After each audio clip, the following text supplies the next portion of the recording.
오늘과 함께 나눌 잠언 역시 미련한 자, 게으른 자. 사실은 미련한 자와 게으른 자에 대한 이야기를 전체적으로 하고 있는데 조금은 이렇게까지 이야기해야 될까라고 할 정도로 조금은 좀 직설적으로 혹은 조금은 강하게 노골적으로 이야기하고 있는 것을 우리가 조금은 볼 수 있습니다. 1절 말씀에서부터 보면 악인은 쫓아오는 자가 없어도 도망하나 의인은 사자같이 담대하니라. 쫓아오는 자가 없어도 도망하는 게 악인이다라고 그렇게 표현하고 있습니다. 죄가 죄인을 찾아간다라고 하는 그러한 표현일 수도 있겠습니다. 민수기 32장에 보면 너희가 만일 그같이 아니하면 여호와께 범죄함이니 너희 죄가 정녕 너희를 찾아낼 줄 알라라고 말씀하고 있습니다. 결국 악인은 악인들을 향하여서 죄인들을 향해서 그 죄가 쫓아다닌다라고 표현해도 과언이 아니다라고 이야기하고 있는 것입니다. 하나님의 말씀 율법을 지키는지 율법을 지키지 않는지 이것은 결국 하나님의 말씀을 따르는지 따르지 않는지에 대한 여부를 통해서 악인이다 또 그렇지 않다라는 것이 결정되어진다라고 하는 직설적인 표현이 되겠습니다. 4절 말씀 봅니다. 율법을 버린 자는 악인을 칭찬하나 율법을 버린 자는 악인을 칭찬한다라고 표현합니다. 여기서 말하는 율법이 무엇입니까? 하나님의 말씀이라고 우리는 알고 있습니다. 하나님의 말씀을 버린 자는 악인을 칭찬한다라는 것이에요. 하나님을 떠난 사람을 칭찬하고 하나님을 떠난 사람을 좋아한다라고 표현하는 것이죠. 율법을 지키는 자는 하나님의 말씀을 따르는 자, 하나님의 말씀을 지키는 자는 악인을 대적한다라고 이야기합니다. 또 율법에 대한 태도가 하나님께서 기도를 들으시는 여부로 결정이 된다라고 또 우리 9절 말씀에 이야기합니다. 사람이 귀를 돌려 율법을 듣지 아니하면 그의 기도도 가증하니라. 하나님의 말씀을 따르지 않고 하나님의 말씀을 의지하지 않으면서 우리가 부르짖는 것, 그것은 하나님의 이름을 부른다 할지라도 가증하다라는 거예요. 하나님 듣지 않으신다라는 것입니다. 우리가 어떤 마음으로 하나님을 부르짖어야 하고 또 기도해야 하는지에 대해서 오늘 교훈하고 있다라는 것이지요. 또 5절 말씀을 다시 보면 악인은 정의를 깨닫지 못하나 여호와를 찾는 자는 모든 것을 깨닫는다라고 이야기합니다. 결국 이 악인이라고 하는 것은 미련한 자, 오늘 잠언에서 오늘뿐만이 아니라 잠언 전체에서 미련한 자를 악하다라고 표현하고 있는 그 이유에 대해서 오늘을 어떻게 보면 설명하고 있다라고 그렇게 보여집니다. 그래서 그 악인은 미련한 자는 나라를 다스리면 그 미련한 자가 나라를 다스리게 되면 나라가 범죄하게 된다라고 2절 말씀에서 나라는 죄가 있으면 주관자가 많아져도 명철과 지식 있는 사람으로 말미암아 장구하게 된다는 거죠. 죄가 있으면 나라가 죄를 범하게 되면 망하지만 지혜가 있으면 명철이 있으면 그렇지 못한다, 그렇지 않다라는 것을 바로 법적으로 이야기하고 있습니다. 악인이 권력을 잡으면 어떻게 됩니까? 그 나라가 흥하겠습니까? 망하겠습니까? 망할 수밖에 없다라는 거죠. 악인이 나라를 다스리게 되면 그들의 이익만을 취하려 노력하는 것이고 나라를 돌보지 않는다라는 것입니다. 가난한 백성을 학대하는 가난한 자는 곡식을 남기지 않고 털어버리는 포구 같다라고 이야기합니다. 성경에서 우리에게 가르침을 줄 때 우리로 하여금 너무나도 정말 가깝고 쉽게 또 기억하기 쉽게 이해하기 쉽게 설명하는 그러한 표현대로 우리는 볼 수 있습니다. 그런데 오늘 이야기하는 15절 3절 말씀에서 이야기하는 것처럼 가난한 자를 학대하는 가난한 자는 곡식을 남기지 아니하는 포구 같다라고요. 가난한 자를 학대하는 가난한 자. 이것을 잠언이 교훈하고 있는 바로 이야기를 하자면 하나님의 말씀을 모르는 자가 하나님의 말씀을 배우려 오는 자들을 향하여서 무엇을 행하느냐면 여기에서 표현하는 것은 학대라고 표현하지만 잘난 척하거나 혹은 그들을 향하여서 어떤 권면을 한다거나 혹은 그들을 향하여서 내가 바른 길로 인도한다고, 하나님을 모르면서 하나님의 말씀을 알지 못하면서 바른 길로 인도한다라고 하면서 헛된 길로 이끌어가는 모습들을 우리는 신앙생활 속에서 종종 보게 된다는 것이죠. 그렇게 되면 어찌 된다라는 것이에요? 곡식을 남기지 아니하는 포구같이 된다는 거죠. 포구까지 가지 않더라도 우리가 곡식 쌓아놓은 곳에 물을 한 바가지 부어버리면 어떻게 됩니까? 흔적도 없이 순식간에 쓸려 내려가 버린다는 것이죠. 이 말씀이 우리는 조금은 깊이 생각을 해 보아야 할 것입니다. 나의 믿음이, 나의 상태가 하나님과 어떤 관계가 어떤 상태에 되어져 있는지를 우리는 순간순간 점검해야 되고 우리의 신앙을 잘 하나님 앞에 비추어 보아야 할 줄로 압니다. 그리고 내가 가난한 자가 아닌지, 가난한 자라고 하는 것이 무엇입니까? 하나님 말씀에 대하여서 풍성한 자인지 가난한 자인지, 하나님의 말씀을 우리가 얼마나 충만하게 되어져 있는지, 그러한 이야기를 하고 있다는 것이지요. 미련한 자가 되어서는 안 된다는 거예요. 하나님 말씀으로 충만한 자가 되어야 된다는 거예요. 지혜로운 자가 되어야 한다는 것입니다. 또 그들은 무지한 치리자로서 그들이 군림할 수 있는 수단은 폭력밖에 없다라는 거죠. 자, 말로 안 되니까 어떻게 하겠습니까? 본을 보여줄 수 없으니까 어떻게 하겠습니까? 폭력으로밖에 나타나지 않는다라고 16절 말씀에 이야기하고 있습니다. 어리석은 아기는 거짓된 방법으로라도 부자가 되려 한다라고 6절 또 18절 말씀에 반복해서 이야기합니다. 6절 말씀 먼저 보겠습니다. 가난하여도 성실하게 행하는 자는 부유하면서 굽게 행하는 자보다 나으니라. 18절입니다. 성실하게 행하는 자는 구원을 받을 것이나 굽은 길로 행하는 자는 곧 넘어지리라. 가난하여도 성실하면 부하게 된다라는 것이에요.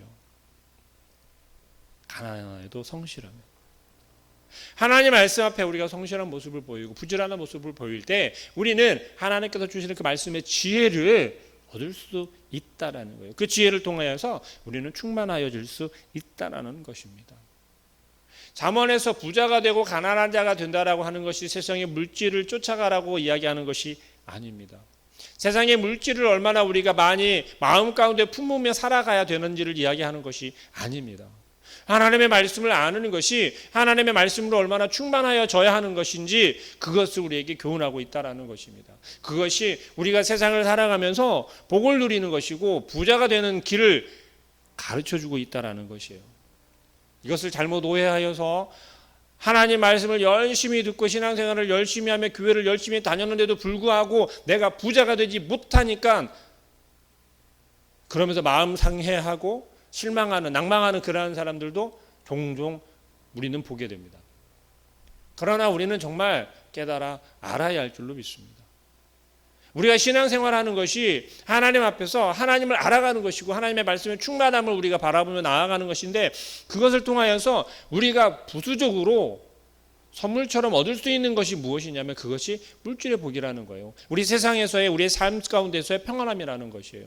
그런데 우리는 잘못 구하고 있다는 것입니다. 그것을 잠언에서는 미련한 자라고, 미련한 것이라고 우리에게 가르치고 있습니다. 그것에 대해서 계속 이야기하는 게 고리대금으로 돈을 번다라고 8절 말씀에서 이야기합니다. 중한 별리로 자기 재산을 늘리는가.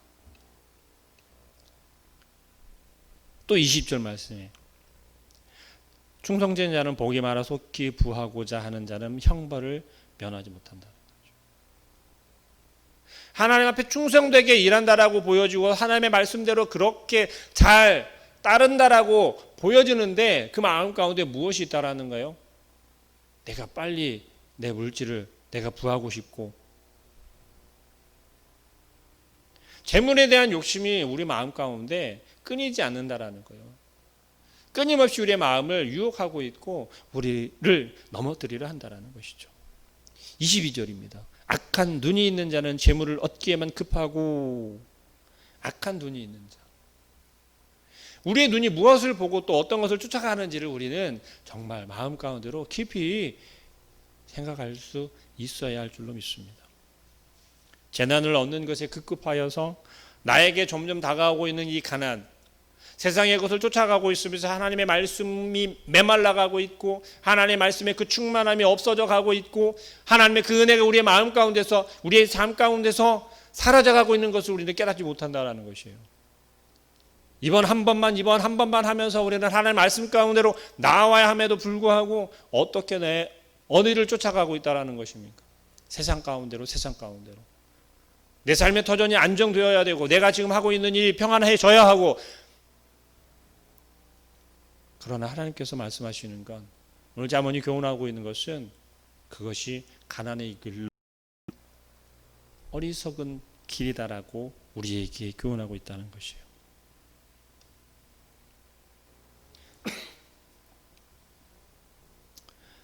그리고서 계속 이야기하는 것은 무엇입니까? 성실한 사람, 충성된 사람, 그러한 사람을 이야기하고 있습니다. 6절입니다. 가난하여도 성실하게 행하는 자는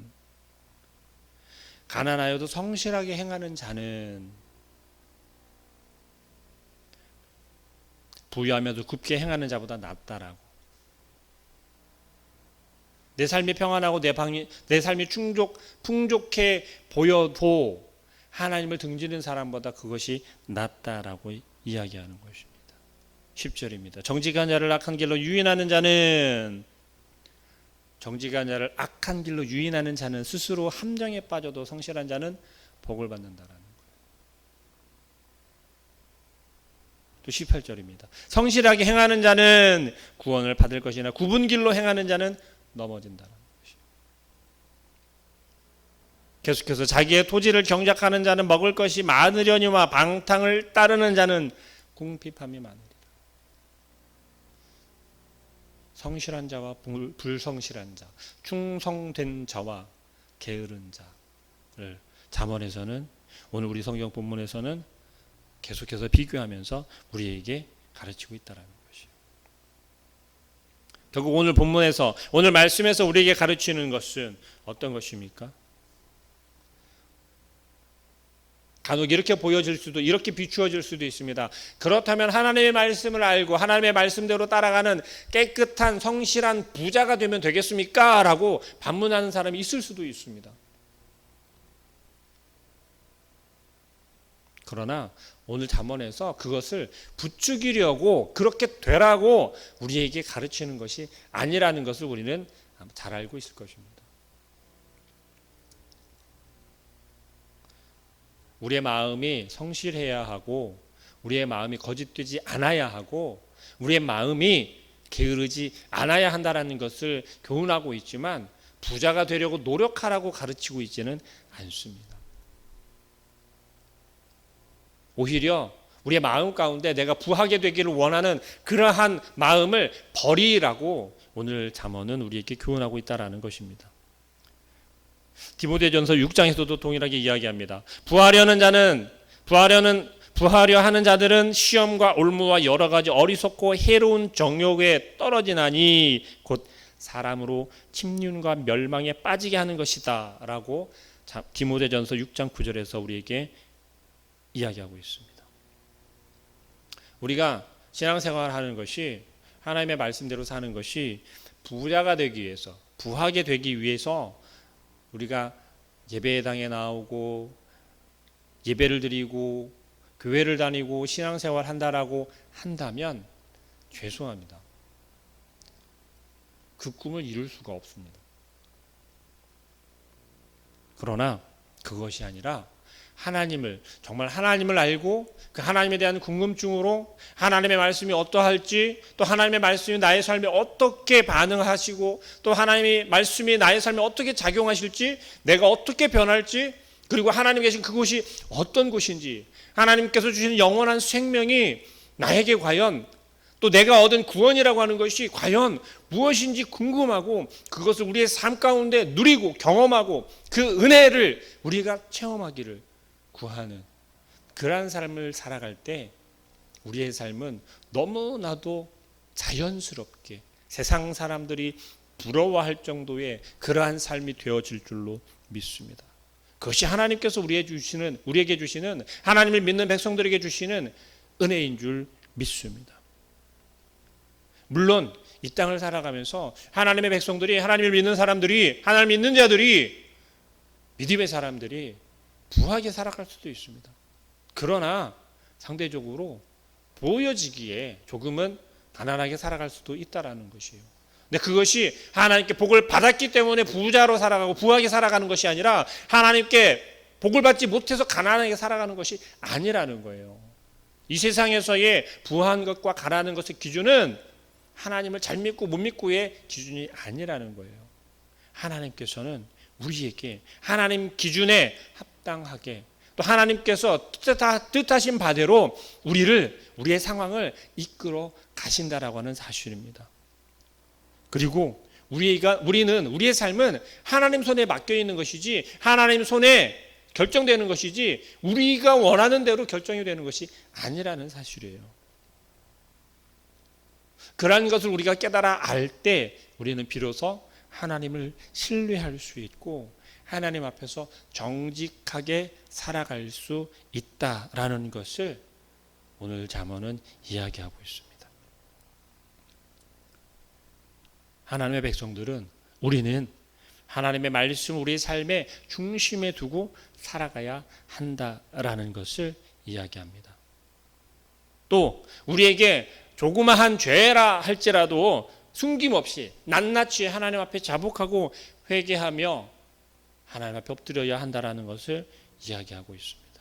그것이 하나님을 경외하는 삶이고 오직 하나님을 의지할 때 또 우리의 그러한 모습이 하나님을 의지합니다. 하나님만 의지합니다. 하나님께만 나를 맡깁니다. 나의 모든 것을 하나님께 맡깁니다. 라고 하는 고백이 되어지는 줄을 믿으시고 오늘 하루의 삶 가운데서도 그 하나님만 의지하시고 그 하나님께 모든 것을 내 맡길 줄 아는 그런 우리 모든 성도들 되시기를 주님의 이름으로 축복합니다. 기도하겠습니다.